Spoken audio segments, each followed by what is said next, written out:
Assalamualaikum teman-teman. Kami dari kelompok 4 membahas mengenai tuberkulosis.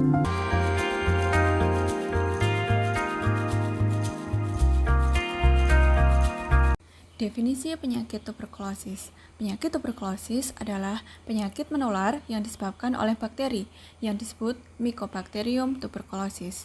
Diperkirakan sekitar 2 miliar orang di seluruh dunia terinfeksi Mycobacterium tuberculosis atau sering disingkat dengan TB.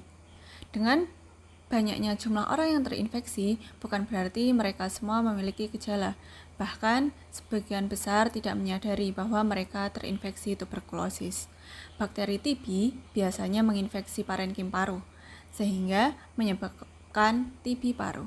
Namun, bakteri ini dapat menyerang organ lain di luar paru, yang bisa disebut dengan TB ekstraparu, seperti otak, tulang, atau sendi, dan ginjal.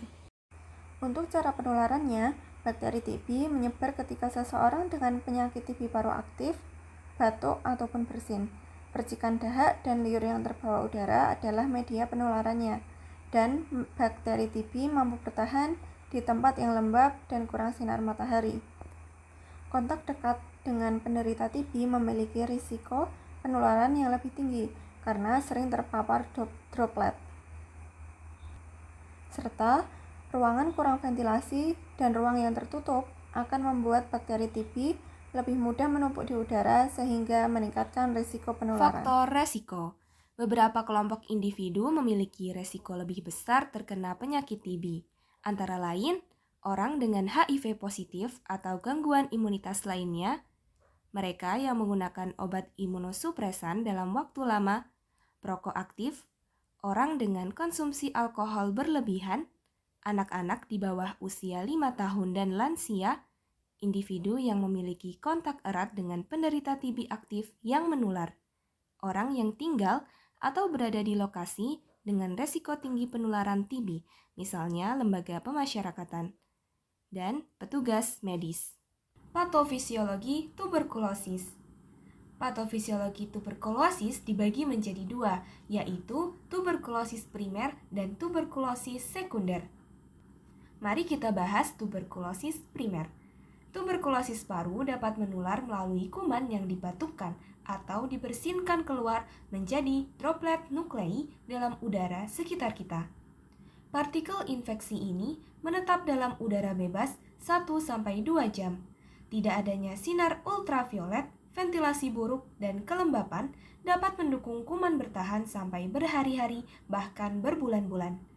Bila kuman terhirup orang sehat, ia akan menempel pada saluran napas atau jaringan paru. Partikel dengan ukuran kurang dari 5 mikrometer dapat masuk ke alveolus paru-paru. Kemudian, kuman akan dihadapi pertama kali oleh neutrofil, kemudian makrofag. Sebagian besar dari partikel ini akan mati atau dibersihkan oleh makrofag keluar dari perjabangan trankeobronkial bersama gerakan silia dengan sekretnya. Bila kuman menetap di jaringan paru, ia akan berkembang biak dalam sitoplasma makrofag. Di sini, ia dapat terbawa masuk ke organ tubuh lainnya. Kuman yang bersarang di jaringan paru akan berbentuk sarang tuberkulosis pneumonia kecil dan disebut dengan sarang primer atau afek primer atau sarang Ghon. Sarang primer ini dapat terjadi di setiap jaringan paru. Bila menjalar sampai ke pleura, maka terjadilah efusi pleura.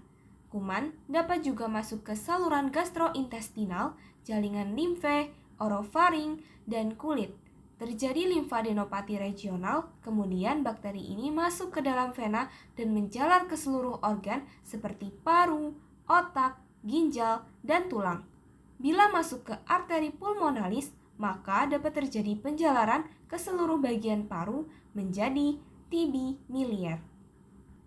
Dari sarang primer akan timbul peradangan saluran getah bening menuju hilus atau limfangitis lokal dan juga diikuti dengan pembesaran kelenjar getah bening hilus atau limfadenitis regional.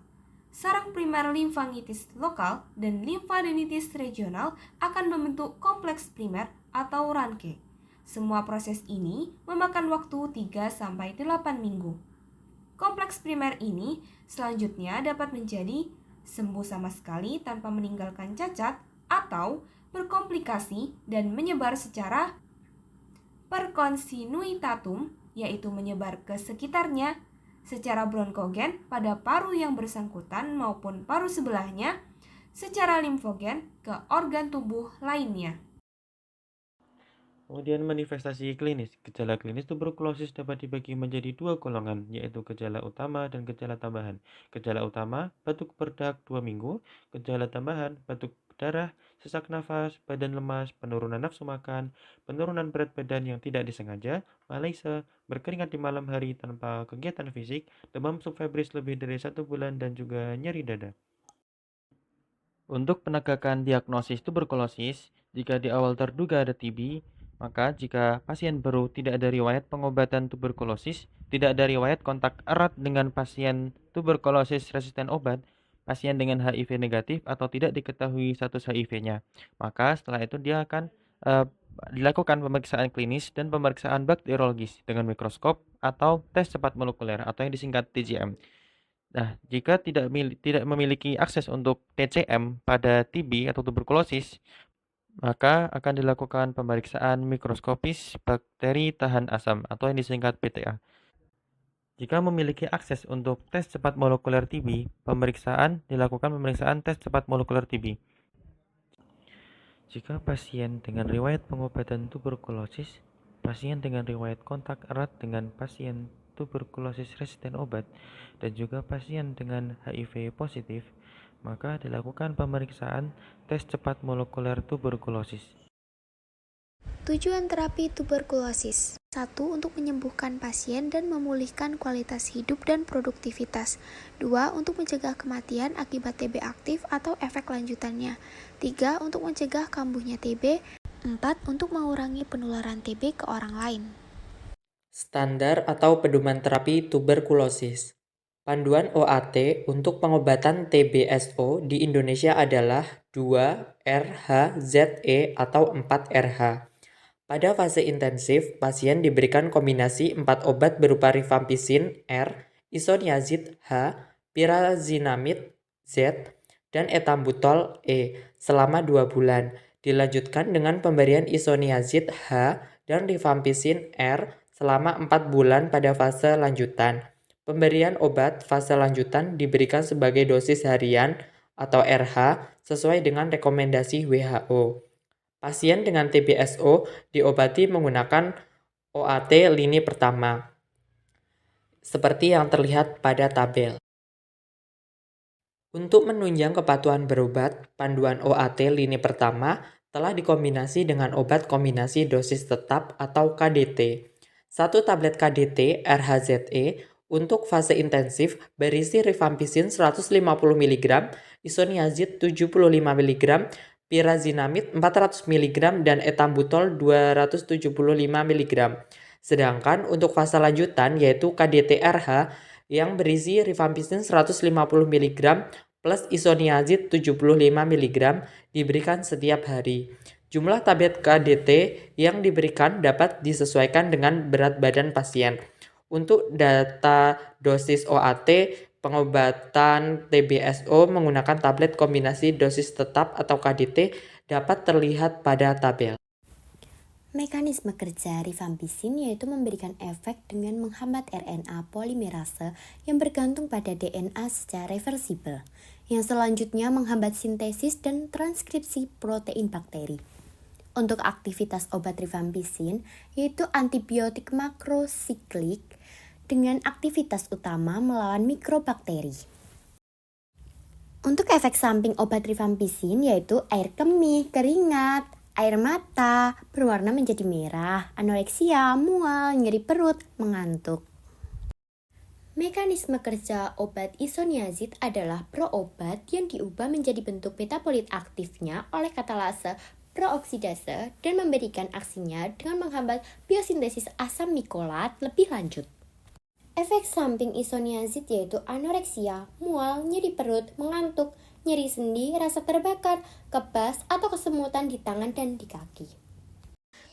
Mekanisme kerja etambutol menghambat enzim arabinosil transport dan mencegah biosintesis dinding sel mikrobakteri. Aktivasi obat menghentikan pertumbuhan bakteri penyebab tuberkulosis, efek samping, mual muntah, gangguan pencernaan, dan nyeri sendi. Mekanisme kerja pirasinamid menghambat ekresi asam urat ginjal. Oleh sebab itu, efek samping hiperurisemia bisa terjadi, tetapi biasanya tanpa gejala.